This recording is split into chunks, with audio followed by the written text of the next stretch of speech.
오늘 마태복음 21장 12절로 17절 말씀을 통해서 무너진 성전을 회복합시다 라는 제목으로 하나님 말씀 증거하겠습니다. 살아서 누린 천국, 죽어서 영원히 사는 천국, 마태복음 강의 112번째 시간입니다. 예수님께서 예루살렘에 입성하셨습니다. 예수님께서 예루살렘에 입성하시게 된 이유는 모든 인류의 모든 무너진 것들을 다시 회복시키기 위해서 입성하신 것입니다. 우리의 삶 속에 왜 재앙이 다가올까요? 왜 어렵고 힘든 문제들이 생길까요? 한마디로 말하면 하나님과 단절되어 있기 때문에 그렇습니다. 우리의 모든 공급자는 하나님이십니다. 전자제품이 전기의 코드에서 떨어져 있으면 그 에너지를 공급받을 수 없기 때문에 어떤 조치를 취해도 작동될 수 없는 것처럼 우리는 하나님으로부터 공급받을 수 있는 하나님의 피조물입니다. 근데 하나님과 단절되어 있게 되면 아무것도 공급받지 못하게 되고, 또 뿐만 아니라 하나님이 우리를 만드신 목적과 이유가 있는데 그 목적대로 살지 못하면 모든 것이 다 역기능을 하게 됩니다.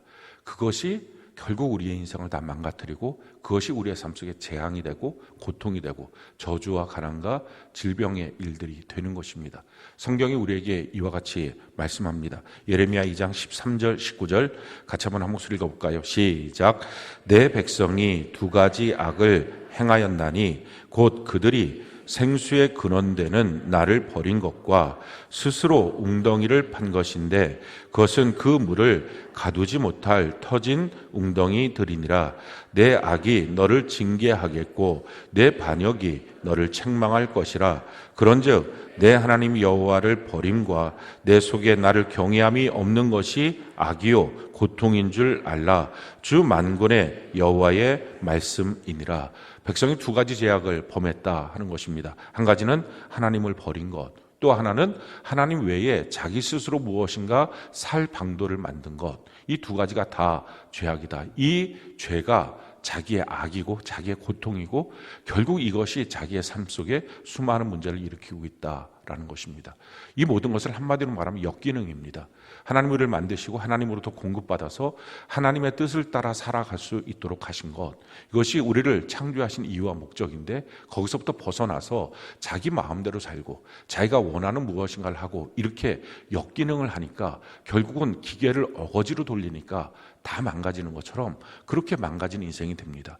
이 역기능 전체를 한마디로 말하면 이걸 죄라고 말합니다. 하마르티아, 원어로 말하면 화살을 해서 쐈는데 관역에 가서 제대로 꽂히지가 않고 엉뚱한 다른 데로 가서 꽂히는 것, 이것이 바로 하마르티아입니다. 날 만드신 목적과 상관없이 역기능을 하는 것, 이런 역기능의 모습들, 이 죄로 말미암아서 저주와 가난과 질병이 우리 삶 속에 다가온 것입니다. 이 문제를 해결하기 위해서 예수님이 우리의 모든 죄를 짊어지시고 십자가에 못 박혀 죽으셔서 우리의 죄의 값을 처리하셨습니다. 그래서 우리를 그 예수님이 나의 구원자이십니다. 그 예수님이 나의 모든 죄를 담당하셨습니다. 이제는 내가 내 힘으로 내 아는 방식으로 내가 터지는 웅덩이 또 파지 않고 예수님을 나의 주인으로 믿고 살겠습니다. 이러는 자에게 그 십자가의 은혜와 은총을 부어주십니다. 그래서 우리를 의인으로 만들어 주십니다. 이 의인이라는 말은 단 한 번도 죄를 지은 적이 없는 사람처럼 나를 완전히 바꿔버리십니다. 그리고 이 죄로 말미암아 다가왔던 저주, 가난, 질병, 그것 때문에 예수님이 십자가에 못 박히시고 우리의 저주 때문에 가시면류관 쓰시고 우리의 질병 때문에 채찍에 맞으셔서 이 모든 값을 지불하심을 통해서 죄와 저주와 가난과 질병을 해결하시고 의인, 축복자, 부요자, 강건자로 나를 완전히 바꿔주신 것입니다. 이것을 주님이 다 이루셨고요, 우리는 그것을 믿음으로 말미암아 이 모든 것을 공급받을 수 있습니다. 이 인생의 모든 무너진 문제를 해결하시기 위해서 예수님이 지금 예루살렘에 입성하신 것입니다. 근데 그렇게 우리 인생의 문제를 십자가로 해결하시기 위해서 입성하셨는데 그 은혜와 축복을 받고 누리려면 반드시 먼저 해야 될 한 가지가 있습니다. 그것이 바로 성전의 회복입니다. 이 성전이라고 하는 것은 하나님의 임재의 상징입니다. 하나님이 우리와 함께 하시겠다고 우리를 향하여 너가 이 성전을 지으라 하고서 지어놓은 것입니다. 다른 말로 말하면 신랑 되신 하나님과 신부된 우리가 결혼을 하게 되면 한 곳에 우리가 살아야 되는데 그 한 곳에 살 수 있는 신혼집, 이게 바로 성전입니다. 어떤 누구도 그 부부가 같이 살 수 있는 것을 예비해 놓고 준비해 놓고 다른 것을 구비해 놓고 결혼을 하지, 결혼만 덥석하고 그냥 길거리에서 사는 사람들은 없습니다.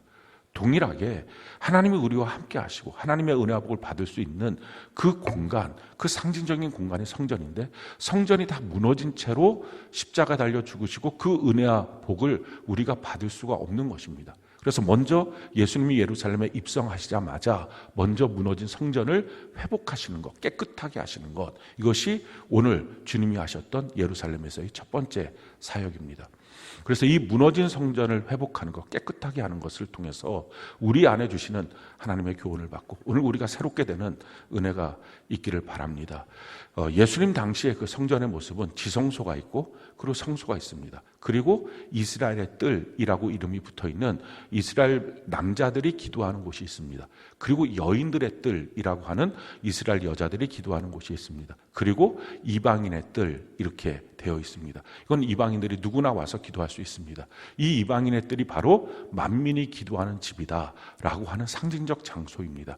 하나님이 모든 만민들을 통치하신다, 이와 같은 상징적인 장소가 바로 이방인의 뜰입니다. 근데 문제는 이 이방인의 뜰에 온갖 장사하는 사람들로 가득되어 있는 모습이 그 당시 예수님 당시의 성전의 모습입니다. 왜 이런 장사하는 사람들이 있었냐면 먼저 환전이 필요했습니다. 로마에서 모든 지역이 다 로마의 통치 아래 있었기 때문에 로마의 화폐는 가이사, 그 황제의 흉상이 있었습니다. 그런데 하나님의 십계명에 보면 어느 누구의 흉상도, 상도 만들지 말라 그랬기 때문에 황제의 흉상이 있는 이 로마의 화폐는 성전 안에서 쓸 수가 없었습니다. 그래서 성전에서만 쓸 수 있는 성전의 동전 3개를 만들었는데, 세겔이라고 하는 그 성전 동전을 만들었는데 그걸로 환전을 해야만 합니다. 누구든지 성전에 들어가려면 성전세를 내야 됩니다. 남녀노소 다 마찬가지로. 그게 반세겔인데 그 반세겔이 2데나리온, 그러니까 일꾼이 이틀치 일하는 일꾼입니다. 그 삭이 되는데 그걸로 바꿔야만 성전에 들어가 성전세를 내고 하나님 앞에 절기를 짓고 예배를 드릴 수가 있습니다. 평상시에 예루살렘은 약 그 당시에 6만 명 정도가 거주하고 있었던 곳인데, 이런 유월절 절기라든지, 지금 이 당시가 예수님 십자가에 못 박히시는 유월절 절기인데 그때는 보통 100만 명이나 많게는 200만 명 정도 디아스포라 유대인들, 또 수많은 이방인들이, 그 가족들이 다 몰려오는 곳입니다. 예루살렘 전체가 발 디딜 틈이 없는, 그렇게 빼곡히 차 있는 곳에서 특별히 이 성전에 들어가서 예배를 드리기 위해서 모인 사람들이기 때문에 다 성전세를 내기 위해서 이걸 환전을 합니다. 근데 환전하는 환전 그 비율이 50%입니다. 그러니까 한 반세겔을 환전하면은 2데나리온의 돈을 주고 환전이 되는데 그걸 위해서는 환전세를 1데나리온을 줘야 됩니다. 막대한 차익입니다. 그리고 제사를 드려야 되니까 뭐 비둘기로 제사를 드리기도 하고 또 다른 걸 드리는데, 이 제물로서 가능한지를 판명하는 것이 제사장들인데 제사장들이 밖에서 온 제물들은 다 안 된다고 거절을 합니다.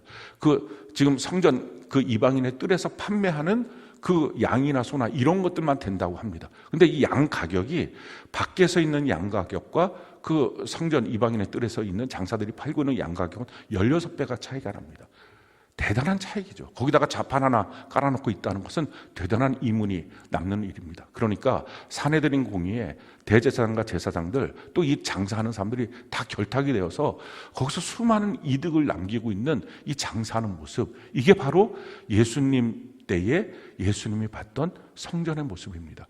하나님과 우리가 동행해야 되는 그곳이 이익으로 가득 차 있는, 이익에 대해서 눈이 멀어 있는 세상보다 더 더러운 곳이 돼버린 것, 이것이 예수님 당시의 성전입니다. 이 성전을 깨끗하게 하지 않으면 십자가에 못 박혀 죽으셔도 그것을 믿는 자에게 공급하신 하나님의 은혜가 다 더러워져서 공급할 수 없는 처지가 된 것입니다. 이걸 정결케 하는 작업, 이게 오늘 우리가 보고 있는 성전의 모습입니다. 왜 이렇게 다 더러워졌을까요? 예배드리는 사람들인데, 말씀을 듣는 사람들인데 왜 이렇게 됐을까요? 성경 그 이유를 우리에게 이렇게 설명을 하고 있습니다. 디모데전서 6장 3절로 5절 같이 한번 한 목소리 한번 읽어볼까요? 시작. 누구든지 다른 교훈을 하며 바른 말 곧 우리 주 예수 그리스도의 말씀과 경건에 관한 교훈을 따르지 아니하면 그는 교만하여 아무것도 알지 못하고 변론과 언쟁을 좋아하는 자니 이로써 투기와 분쟁과 비방과 악한 생각이 나며 마음이 부패하여지고 진리를 잃어버려 경건을 이익의 방도로 생각하는 자들의 다툼이 일어나니 경건을 이익의 방도로 생각한다는 것입니다. 내가 예배 드리는 것, 이걸 통해서 세상의 이익을 얻는 것, 내가 기도하는 것, 이걸 통해서 세상살이에 대해서 이익을 얻는 것, 경건한 것은 하나님을 닮아가는 삶이거든요. 이 경건을 이익의 방편, 세상 속에서의 이익의 방편으로 착각하게 만드는 잘못된 일들이 비일비재한다 하는 것입니다. 왜 그런 일이 생겼느냐? 바른 교훈을 받지 않고 말씀을 모르기 때문에 생긴 문제다라는 것입니다. 예수 믿는 것은 가치가 달라지는 것입니다. 예배당에 나와 있다고 예수 믿는 게 아니에요. 예배 드리고 있다고 예수 믿는 게 아니라 마음의 가치가 달라진 것입니다.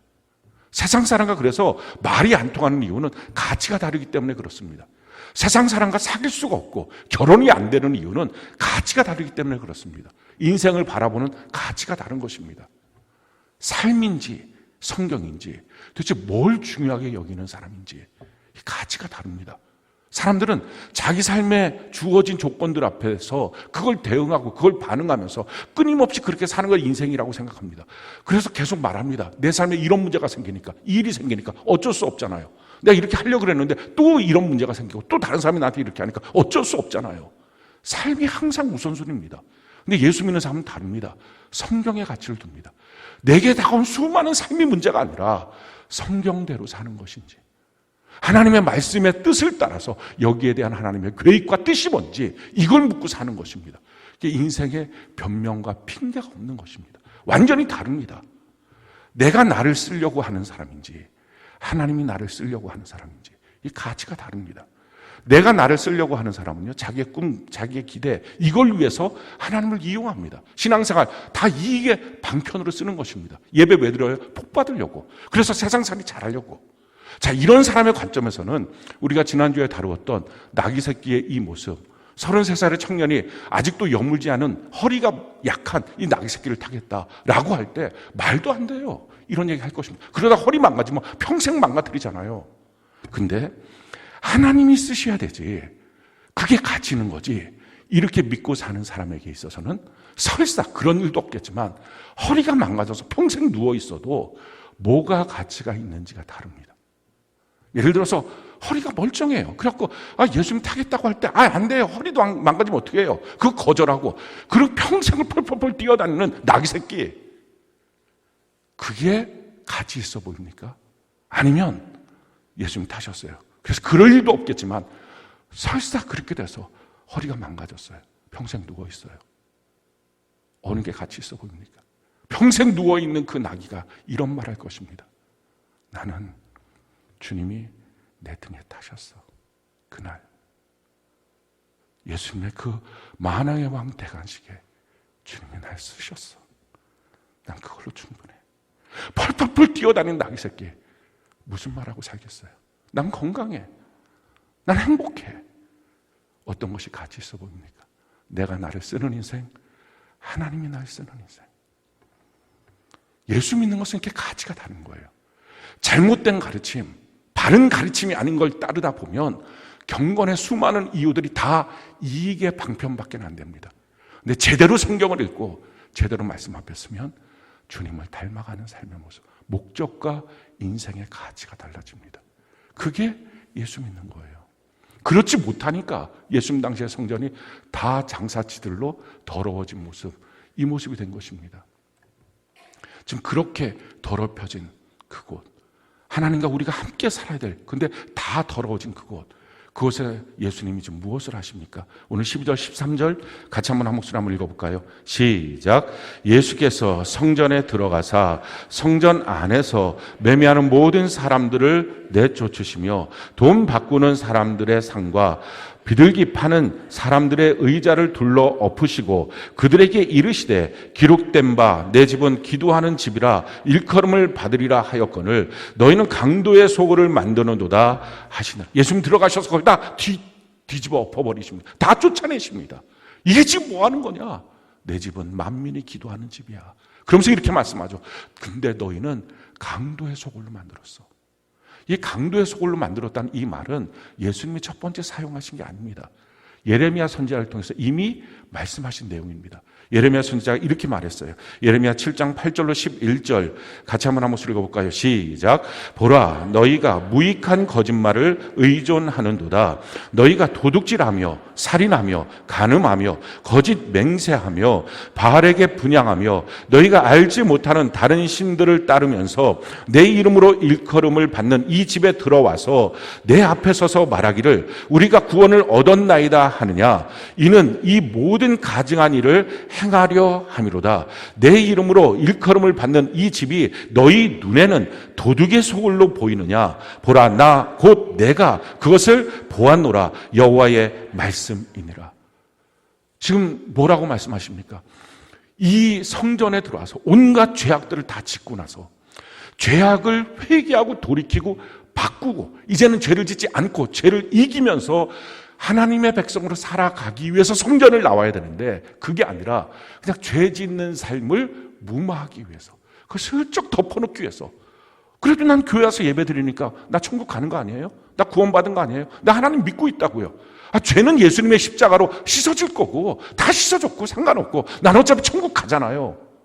이렇게 생각하고 있는 그러니까 하나님의 눈에서 봤을 때 다 강도들 다 도둑들만 그냥 가득 차 있는 예배당 아니냐. 주님이 근데 보고 있었다라는 것입니다. 지금 이 모습 가운데 우리의 모습은 어떻습니까? 어떤 사람이 이렇게 생각해요. 내가 무슨 죄를 져도 예수 믿고 구원받았으니 난 무조건 천국 가. 지금 말씀하시는 거예요. 이 강도들아, 넌 죄들을 더 쉽게 마음 편하게 지으려고 그래서 성전에 와서 예배드리면서 그래서 나는 예수 믿으니까 구원받고 난 천국 가는 거 아니야? 이 땅에서 내 마음대로 살고 천국도 가고 이렇게 거짓말에 의존하고 사는 것 아니냐. 그러려고 성전에 들어오고 제사 지낸 것 아니냐라고 지금 질타하시는 것입니다. 혹시 우리의 모습이 저와 여러분들의 모습이 이 모습 아닐까요? 이제 죄를 더 편하게 짓고 싶어서 예배드리는 것 아닙니까? 이 땅의 이익의 방편을 삼기 위해서 성전에 나오고 하나님이 도와주시면 이 문제 해결되고 하나님 조금만 더 도와주시면 내 삶에 이 사건이 해결되고 돈만 조금만 주시면 이렇게 쉽게 갈 걸 하나님 좀 도와주세요. 이런 목적들 내가 주님을 닮아가고 영원한 천국을 향하여 달려가는 마음들은 다 없어지고 그냥 종교적인 의미로 교회당만 왔다 갔다 하는 사람 이런 모습들이 혹시 아니냐 하는 것입니다. 내가 예수님의 십자가를 믿는다 해서 그래서 주님이 나에게 은혜와 복을 공급한다고 할지라도 주님과 내가 함께 할 수 있는 성전이 더러워지면 아무것도 공급받을 수가 없습니다. 그래서 우리의 성전이 이때 회복돼야 합니다. 오베데돔 축복운동 기간을 통해서 우리에게 믿음을 주시고 말씀 회복, 예배 회복이 될 때 특별히 주님과 우리가 동행할 수 있도록 우리 안에 있는 더러워진 주님과 함께하는 이 성전들이 이제는 깨끗하게 회복되고 정결케 되는 은혜가 넘치기를 바랍니다. 우리 안에 깨끗해야 될 성전들 그것이 무엇입니까? 성경을 보면 세 가지의 성전을 우리에게 설명합니다. 첫 번째는 마음 성전입니다. 성경이 우리에게 이렇게 말합니다. 고린도서 3장 16절로 17절 같이 한번 목소리 읽어볼까요? 시작. 너희는 너희가 하나님의 성전인 것과 하나님의 성령이 너희 안에 계시는 것을 알지 못하느냐. 누구든지 하나님의 성전을 더럽히면 하나님이 그 사람을 멸하시리라. 하나님의 성전은 거룩하니 너희도 그러하니라. 내 마음에 주님을 모시고 있다면 내가 바로 성전이다라는 것입니다. 우리의 마음의 이 성전이 혹시 더럽혀졌습니까? 마음의 성전은 어떻게 더럽혀집니까? 내 몸과 마음은 연결되어 있습니다. 내 몸으로 다니면서 온갖 죄를 범하고 다니면 내 마음은 그 죄가 그대로 들어와서 다 더러워지는 것입니다. 내 마음이 지금 정결한지 깨끗한지 더러워져 있는지 주님이 과연 내 안에 계시는데 주님이 아무것도 할 수 없는 더러움 속에 있는지 점검해 봐야 합니다. 두 번째, 우리가 깨끗하게 해야 될 성전, 그것은 지금 우리가 예배드리고 있는 이 지상 성전입니다. 성경은 우리에게 이와 같이 말씀합니다. 창세기 28장 12절로 17절 같이 한번 한 목소리 읽어볼까요? 시작. 꿈에 본즉 사닥다리가 땅 위에 서 있는데 그 꼭대기가 하늘에 닿았고, 또 본즉 하나님의 사자들이 그 위에서 오르락 내리락하고 이에 두려워하여 이르되 두렵도다 이곳이요 이것은 다름이 아닌 하나님의 집이요 이는 하늘의 문이로다 하고. 왜 지상 성전이 필요할까요? 이유는 그 지상 성전이 하나님의 집이고 하늘에 닿는 문이기 때문에 그렇습니다. 우리가 하나님과 함께 할 수 있는 상징적 공간, 이게 바로 지상 성전입니다. 야곱이 그 형을 피해서 도망가다가 베델 광야에서 거기서 잠을 자다가 꿈에 하늘로부터 땅에 닿는 사닥다리가 놓인 걸 봤습니다. 그 사닥다리로 천사들이 오르락내리락합니다. 우리가 생각하는 사닥다리는 이렇게 나무로 만들어서 이렇게 손잡고 기어 올라가는 것, 그게 아니라 이스라엘의 사닥다리는 탑입니다. 그 돌로 만든 그 탑, 땅에서부터 하늘까지 닿은 그 탑, 그게 뭡니까? 하나님께 드리는 제단, 성전, 그것이 예배당, 예배입니다. 그 탑이 뭐냐면은 하늘에서부터, 하나님으로부터 땅까지 천사들이 오르락내리락하는, 그래서 말합니다. 하늘의 문이요 하나님의 집이다. 그래서 베델, 하나님의 집이라고 하는 뜻으로 이름을 거기다 붙인 것입니다.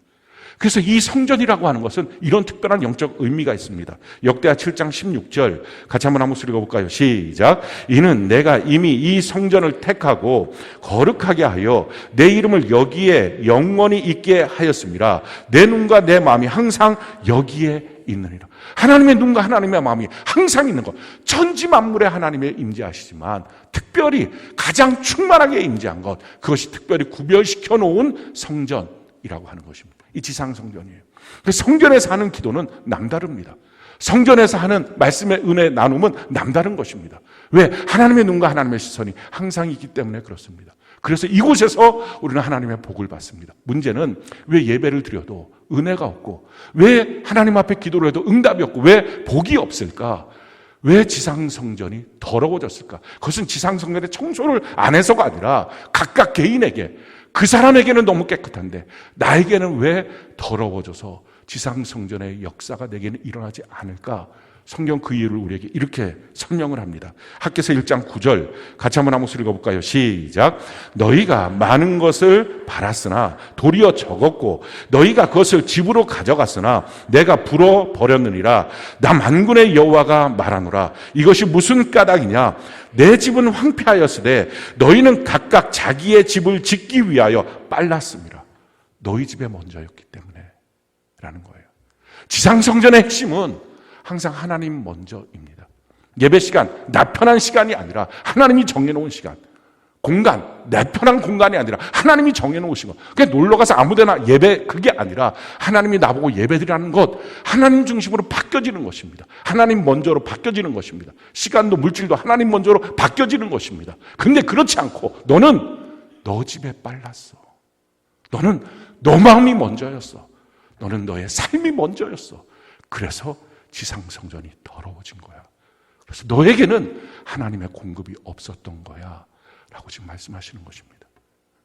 하나님이 원하는 모습은 뭐예요? 이런 모습이에요. 골로새서 1장 24절 같이 한번 한 목소리 읽어볼까요? 시작. 나는 이제 너희를 위하여 받는 괴로움을 기뻐하고 그리스도의 남은 고난을 그의 몸된 교회를 위하여 내 육체에 채우느라. 그리스도의 남은 고난을 그의 몸된 교회를 위하여 내 육체에 채우는 것, 이것이 우리가 지상성전에서 하나님이 요구하는 것입니다. 그리스도의 남은 고난이 뭡니까? 천국복음 전파하고, 그리고 양육하고, 그리고 그 안에서 목회적 돌봄을 하고, 이것이 주님이 하셨던 사역입니다. 마태복음 4장 21절, 23절 거기에 보면 그와 같이 주님이 하셨던 사역이 나옵니다. 그 남겨진 사역, 그것을 우리가 감당하고 사는 것. 전도보다는 내 일이 먼저. 양육하는 건 항상 부담스럽고, 목회적 돌봄하는 건 시간 낭비 같고 물질 낭비 같고, 그러기 때문에 너의 지상 성전은 더러워진 거야.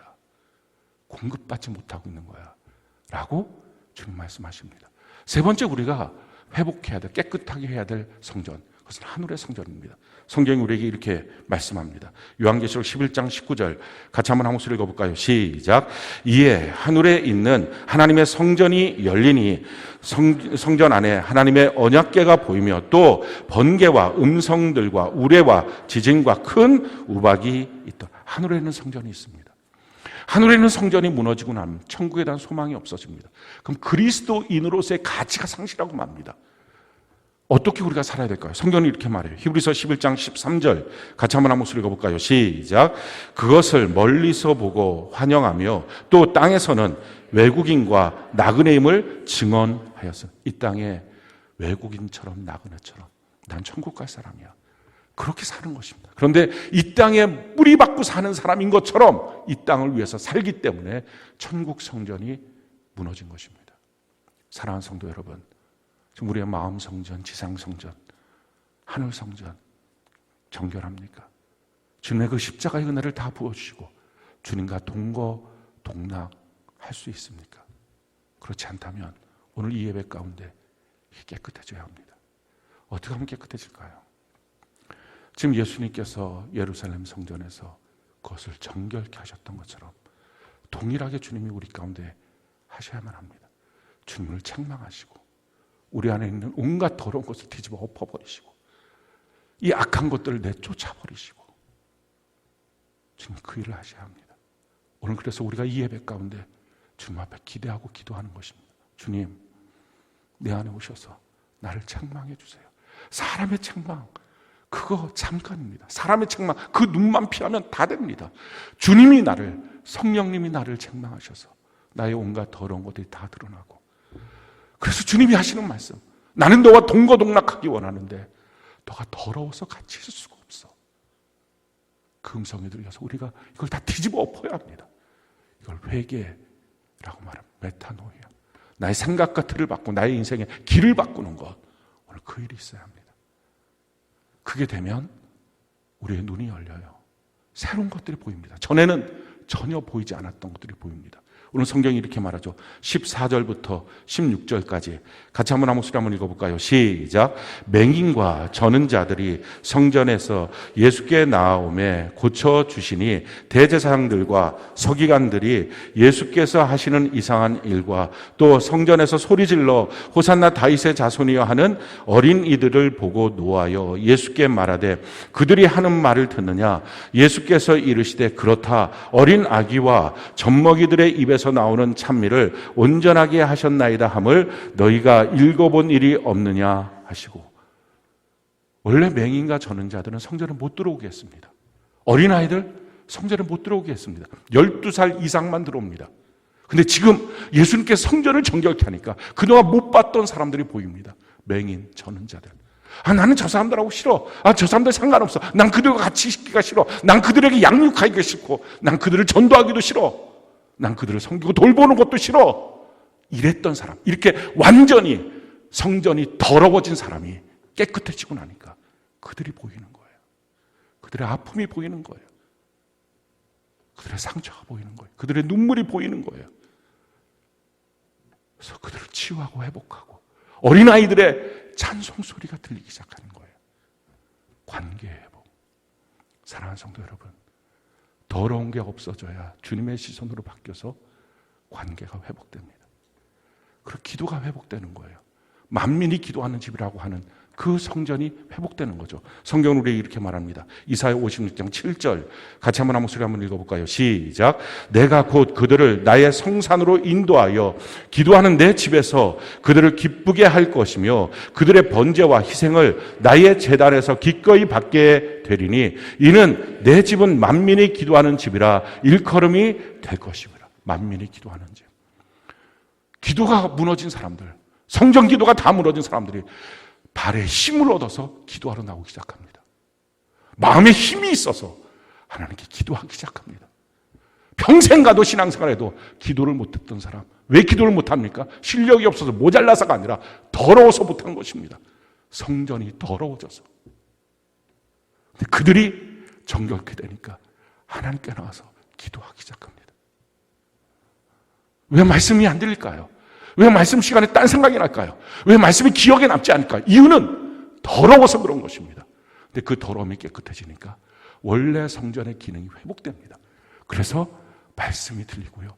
말씀 듣는 일에 기뻐하면서 성전으로 달려갑니다. 성경이 이와 같이 말합니다. 이사야 2장 3절 같이 한번 목소리 읽어볼까요? 시작. 많은 백성이 가며 이르기를 오라 우리가 여호와의 산에 오르며 야곱의 하나님의 전에 이르자. 그가 그의 길을 우리에게 가르치실 것이라. 우리가 그 길로 행하리라 하리니 이는 율법이 시온에서부터 나올 것이며 여호와의 말씀이 예루살렘에서부터 나올 것입니다. 하나님의 말씀을 내가 듣습니다. 내가 기쁨으로 여호와의 산으로 올라갑니다. 이런 놀라운 회복의 역사가 일어납니다. 제일 중요한 한 가지는요, 이 회복은 날마다 이루어져야 합니다. 한두 번 있는 게 아니라, 사랑하는 성도 여러분, 10년 전에 20년 전에 목욕 한 번 했다고 계속 안 씻고 있으면 너무 더럽지 않습니까? 날마다 씻어줘야 돼요. 신앙생활은 날마다 하는 거예요. 띄엄띄엄 하는 게 아니고요. 우리가 성경에 있는 단어 중에 간과하는 단어가 한 가지 있어요. 그게 바로 날마다라는 단어예요. 마귀는 날마다 우리를 유혹합니다. 그 마귀의 유혹 가운데 어떤 사람은 날마다 집니다. 그래서 어느 날 완전히 집니다. 근데 어떤 사람은 그 유혹을 날마다 이기고 마침내 승리합니다. 성경은 우리에게 이와 같이 말씀합니다. 창세기 39장 10절 같이 한번 목소리 읽어볼까요? 시작. 여인이 날마다 요셉에게 청하였으나 요셉이 듣지 아니하여 동침하지 아니할 뿐더러 함께 있지도 아니하며 날마다 유혹합니다. 그런데 요셉은 날마다 이겼어요. 한 사람이 그냥 하루아침에 무너지는 것 아니에요. 한 사람이 하루아침에 이기는 게 아닌 거예요. 날마다 이겨야 이기는 자가 돼요. 무너지는 것도요, 조금씩 무너지다가 완전히 무너지는 것입니다. 반대로 이렇게 요셉처럼 승리하는 사람이 있는가 하면 날마다 유혹 가운데 결국은 무너지고 망가지는 인생이 있어요. 성경이 이렇게 말합니다. 사사기 16장 16절 같이 한번 목소리 읽어볼까요? 시작.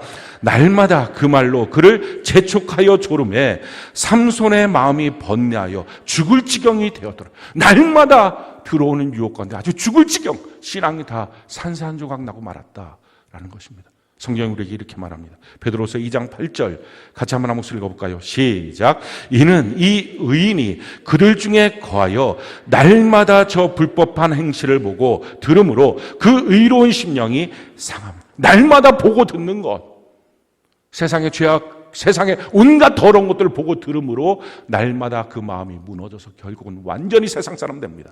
왜 이게 방편이 됐을까요? 날마다 돈에 대한 욕심이 차곡차곡 쌓여지니까.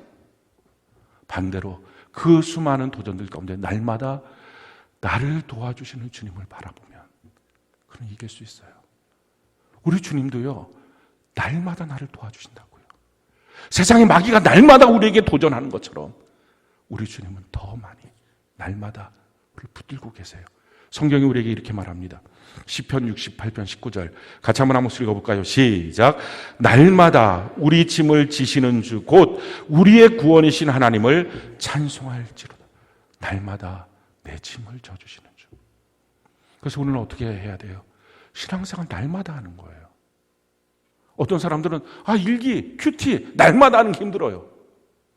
숨 날마다 안 쉬는 것, 띄엄띄엄 쉬는 것, 그건 죽은 거예요. 신앙생활 날마다예요. 성경이 우리에게 뭐라고 지금 말하고 있습니까? 이렇게 말하고 있어요. 시편 145편 2절 같이 한번 목소리 읽어볼까요? 시작. 내가 날마다 주를 송축하며 영원히 주의 이름을 송축하리라. 내가 날마다 주님께 송축하고, 이 송축이 뭡니까? 하나님 찬양하고, 찬양이 뭐예요? 곡조가 붙은 기도죠. 다른 말은 매일 기도. 이게 신앙생활이에요. 주일날 한 번 와서 기도, 이건 이미 죽은 것입니다. 날마다 기도. 우리 신앙생활 또 어떻게 해야 됩니까? 이렇게 말해요. 사도행전 17장 11절 같이 한번 목소리 읽어볼까요? 시작. 베레아에 있는 사람들은 데살로니가에 있는 사람들보다 더 너그러워서 간절한 마음으로 말씀을 받고 이것이 그러한가 하여 날마다 성경을 상고함. 매일 성경 통독 큐티. 이게 안 되면서 어떻게 신앙생활 합니까? 이미 병들거나 죽은 것입니다. 이미 더러워진 거예요. 십자가의 은혜를 믿는다고요. 근데 주님이 이렇게 말씀하실 거예요. 너 너무 더러워서 너랑 같이 있고 싶지가 않아. 그래서 가치의 문제예요. 저는 날마다 성경 읽는 게 힘들어요. 그건 그 사람이 그런 가치를 선택한 거예요. 그걸 세상 사람이라고 말해요. 저는 날마다 성경을 읽고 매일같이 성경을 상고하겠습니다. 그걸 예수 믿는 사람이라고 말하는 거예요. 성경이 우리에게 또 이렇게 말합니다. 사도행전 5장 42절 같이 한번 읽어볼까요? 시작. 그들이 날마다 성전에 있든지 집에 있든지 예수는 그리스도라고 가르치기와 전도하기를 그치지 아니할. 날마다 전도, 날마다 양육. 이게 그리스도인이에요. 매일 전도. 그러니까 전도하는 날 일주일에 한 번 정해서 우리 셀 여기에 전도합시다. 그건 당연히 해야 되지만 그건 말고 날마다의 삶 속에 전도하고 날마다의 삶 속에 누군가를 양육하고, 그게 그리스도인이에요. 매일 전도하지 않으면 그걸 어떻게 그리스도인이라고 말합니까? 성경은 또 우리에게 이렇게 말해요. 사도행전 2장 46절 같이 한번 읽어볼까요? 시작. 날마다 마음을 같이하여 성전에 모이기를 힘쓰고 집에서 떡을 떼며 기쁨과 순전한 마음으로 음식을 먹고. 매일 교제, 날마다 만나는 것. 날마다 대면이 안 되면 전화라도 문자라도 큐티 밴드에 올리고 일기 밴드에 올리고 서로 영적인 교제하는 것. 날마다 교제. 그게 당연한 그리스도인이에요. 날마다 도전은 마귀의 유혹 가운데 매일같이 도와주시는 하나님을 바라보고 날마다 신앙생활하는 것. 날마다 기도하고 날마다 성경 보고 날마다 전도하고 날마다 양육하고 날마다 서로 하나님의 백성들 안에서 믿음의 교제를 하는 것. 사랑하는 성도 여러분, 여러분들의 신앙을 어떻게 이해하고 있습니까? 띄엄띄엄 성전 한 번 나와서 예배 드리는 것, 그걸 종교인이라고 말하는 거예요. 매일 신앙이 안 되는 것, 그건 종교적 습관일 뿐입니다. 사도 바울이 이렇게 고백해요. 고린도전서 15장 31절 같이 한번 읽어볼까요? 시작. 형제들아, 내가 그리스도 예수 우리 주 안에서 가진 바 너희에 대한 나의 자랑을 두고 단언하노니 나는 날마다 죽노라. 내 자를 날마다 죽이는 삶. 이렇게 우리 신앙생활을 하는 것입니다. 최소한 예루살렘으로부터 포로로 끌려갔던, 원하면 바벨론까지 끌려갔던 사람들, 성전까지 오지 못하니까 그들이 다니엘 같은 경우 하루에 3번씩 창을 열고 성전 쪽 바라보고 기도합니다. 매일 기도, 매일 성경, 매일 전도, 매일 양육, 매일 교제, 그걸 위해서 날마다 죽는 것. 마귀의 날마다 유혹 가운데 날마다 나를 도우시는 주님 바라보고 그렇게 주님 안에 살겠습니다. 이렇게 날마다 깨끗해지는 것. 사랑하는 성도 여러분, 날마다 씻잖아요. 날마다 양치질 하잖아요.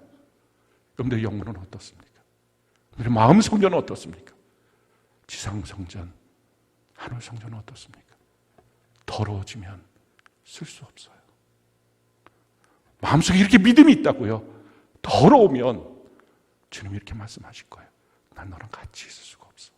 깨끗하신 주님, 거룩하신 주님, 같이 있을 수가 없어요. 오늘 이 시간 예배를 통해서 우리가 주님 앞에 이 기대와 기도를 했으면 좋겠어요. 주님, 예루살렘 성전을 채찍을 들고 가서 다 뒤엎고 쫓아내고 더러운 것들을 깨끗하게 하셨던 그 주님, 더 더러운 내 마음에 주님 오세요. 이걸 다 뒤집어 엎어주세요. 더 더러운 내 삶에 오세요. 지금 다 뒤집어 엎어주세요. 주님으로 말미암아 책망받고 오늘 새롭게 되겠습니다. 회개하겠습니다. 그럼 날마다 주님을 바라보고 살겠습니다. 주님과 동행하겠습니다. 우리 이렇게 오늘 결단하고 주님께 기도하는 우리 모두가 되기를, 이 은혜와 복을 다 누리기를 예수님 이름으로 축원합니다.